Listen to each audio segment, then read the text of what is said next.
Hey, so I'm really excited. Today I'm going to be talking to folk rock indie pop artist Aanchal Bordoloi. Is that correct? Did I pronounce that right? Yeah, that is good. Yes. Hi, Aanchal. Thank you so much for being on the show. Hi. Thank you for having me. It's an honor. Thank you. Honor and all. Ah. No, so ever since I have been obsessed with the indie scene, Made in India was. I thought like I'll never be cool enough for Made in India. That was always what I thought. Are And you then now I serious? get an email saying we want to have you. I'm like, oh my God. You have no idea how much this means to me. Oh It's my a lot. God. Listen, currently I'm in a very emotional state. The pandemic has I cry all the time at the drop of a hat. So don't make me emo now.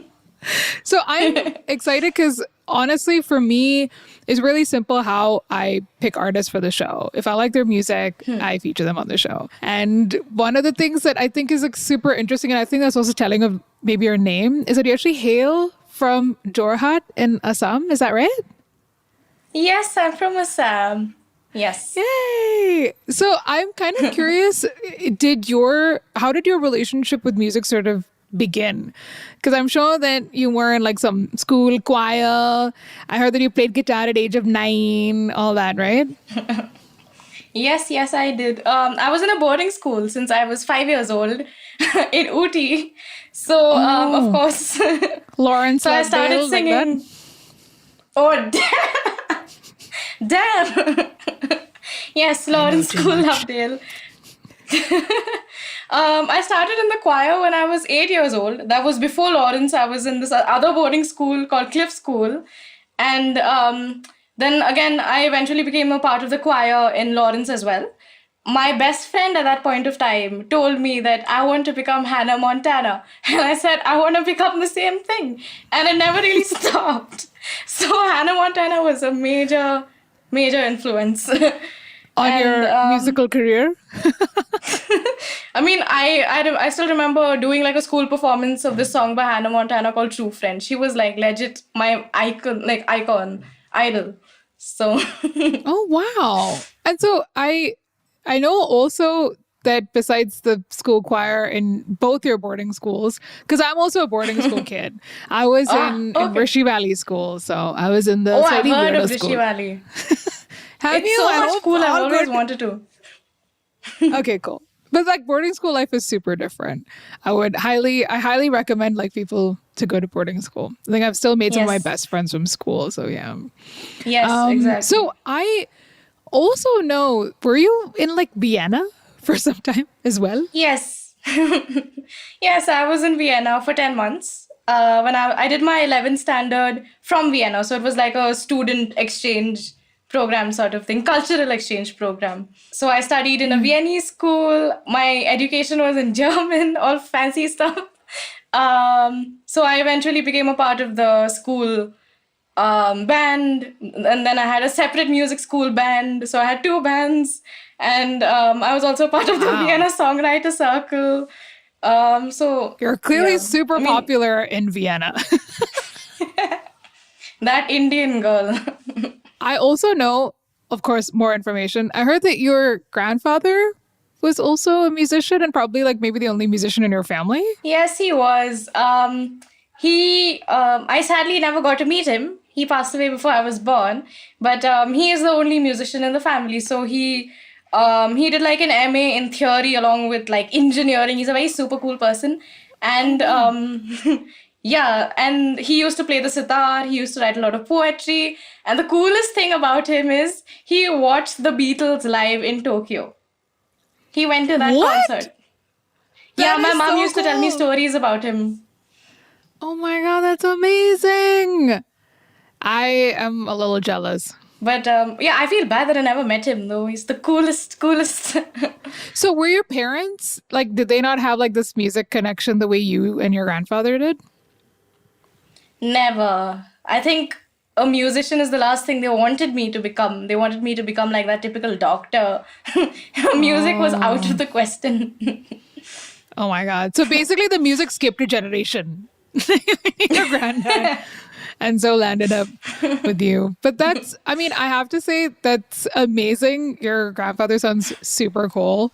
Yeah. So I also, and again, as we do much stalking on this show, I found out that your Instagram bio, I don't know what this means. It says you're overexpressive. What does that mean?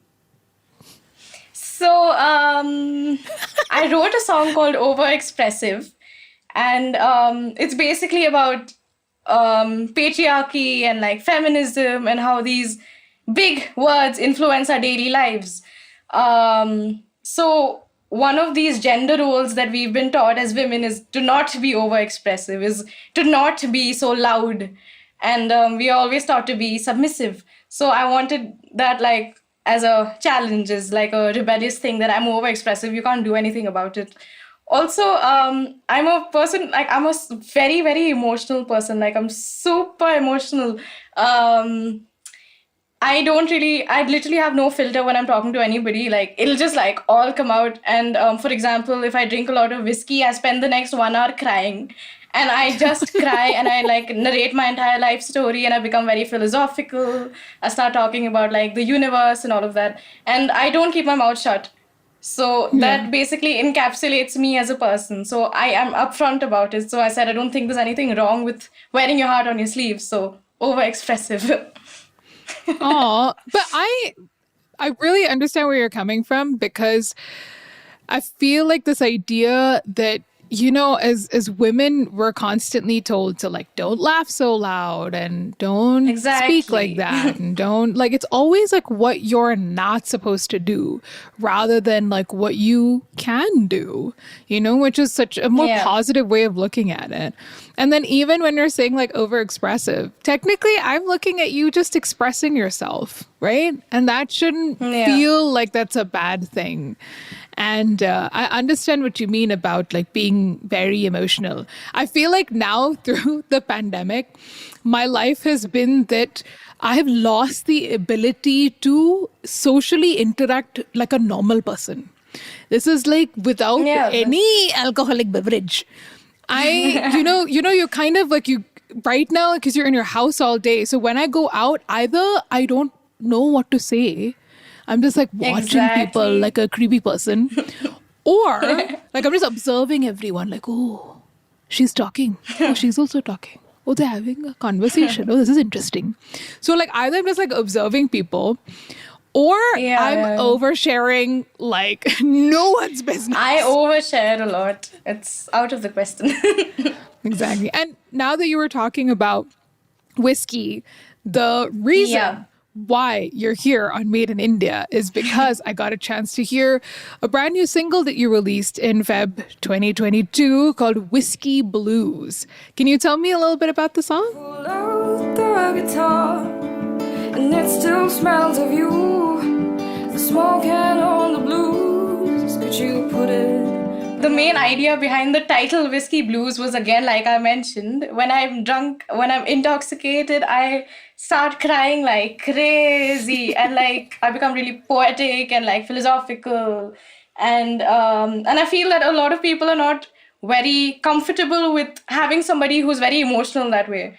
I've seen it on people's faces that like I think people tend to get very reserved when somebody suddenly like overshares and all of that. They start backing away real slow. I made friends in the music scene who were my age. And we hung out like a lot. And these were friends outside college. And we did a lot of fun things together. And for the first time in my life, I thought, okay, I'm living the college experience, because I'm doing a triple major in college, and it's really hectic. So like the subjects are really hectic. So you really don't have time for like anything else. I mean, it becomes what just is your about college. triple major? So I did my BA in psychology, journalism, and women's studies. It's like a very Bangalore thing. I love it. But that seems like a lot of work, man. Yeah, that was a lot of work. But yeah, so I got really close to them, and there was a lot of attachment involved. And there was a lot of unrequited love that happened. So I wanted to put all of that into a song. So Whiskey Blues came out. I wanted to capture those feelings of nostalgia, of attachment, rejection, and acceptance, and sort of those very unrequited love sort of things. So yeah, they're in the song. I mean, so I when I asked somebody out, I remember like the guy I wrote the song about. So when I asked him out, you won't believe this. I'm like, are you aware of the theory that there are multiple dimensions of space and time, and there's no particular definition of what space or time is? So disclaimer: I was into quantum physics before. I'm a nerd. So and this guy's like, no, I don't know, but like I know now since you mentioned it. And I'm like, would you be interested in me even in one of those dimensions? So like that's how it all panned out. So I wanted to add all of this craze and all of this stupidity into one small song. So Whiskey Blues. So, Aanchal, now this epic pickup line of yours is basically to tell this guy that there are many parallel universes, and in those parallel universes there are many versions of us. Also, there are versions of you that might not exist also, and he also might not exist. But still, would you like to go out with me in any of those universes? Not even this one. He could have said like, yeah, in the 148th one, I'll go out with you. But what was his like reply? Did he get confused and just was, maybe he don't know how, maybe you confused him so much he didn't even know if yes or no was the right answer. He was speechless. He was completely speechless. But he said yes. But yeah, he said yes immediately, and he like smiled and all. And then later it got serious. We're like, no, we can't do this and stuff. But like, yeah, he did say yes. Yes was the first word that came out. Aww. He said yes, but he doesn't know what he was saying yes to. Probably. He was just like, I think he still took some time to like recover from that suddenness. Yeah, from that epic like parallel universe speech. It's just like, okay.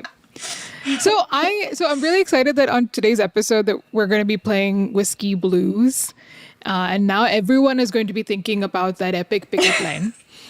Are you, out of curiosity, working on any more music? Are you releasing anything this year? Yes. So I was supposed to start working on an EP with Vasu Dikshit 2 years earlier. And because of the pandemic, everything sort of just like slowed down. So I've gone to his studio. I've done these demo sessions, but they're still on the works. So I'm still work. So I think we're going to do like 4 to 5 songs together, out of which he'll pick 2 to like properly publish and to put out. So that is still on the works at the moment. Hopefully it gets better soon. I was working on another song which is like 8 minutes long. It's one whole rant about existential crisis. Hopefully that comes out soon. And I'm working with another producer from Hyderabad whose name is Partha. And he's more of those electronic, sort of indie electronica vibes. That is there. And I'm a part of this duo called Indie Inconvenience. And we have an EP on the works. So a lot of stuff just coming together. And I hope it does release on time. And there's no pandemic disturbances whatsoever. Well, that sounds really cool. And I'm really looking forward to all of the collaborations and all of the music you're working on. And one last request. So when am I coming to Jorhat to come and visit you and your family? You're welcome. So I'm in college in Bangalore at the moment. When I go back home for holidays, you're like all welcome. We stay in a tea estate. Yeah, come. Yeah, we stay in a... So we keep shifting every 4-5 years. Right now we're in Tezpur. Because tea estates, so we have to keep shifting estates and stuff. We're like 1 hour's drive away from Arunachal Pradesh. So you can just come over. A lot of scenic places. And we have 13 cats at home. We're a cat-obsessed family. Yeah, wow. I'm not even joking. I am going to come. So like next time you're on holiday, you call me and then you're like, I'm in Jorhat. And I'm like, I'm coming. Definitely. No, thank you so much. And I'm excited to come to your wonderful tea estate. And I hope everyone enjoys Whiskey Blues. I hope so too, now that everyone knows the pickup line thing now. It's true.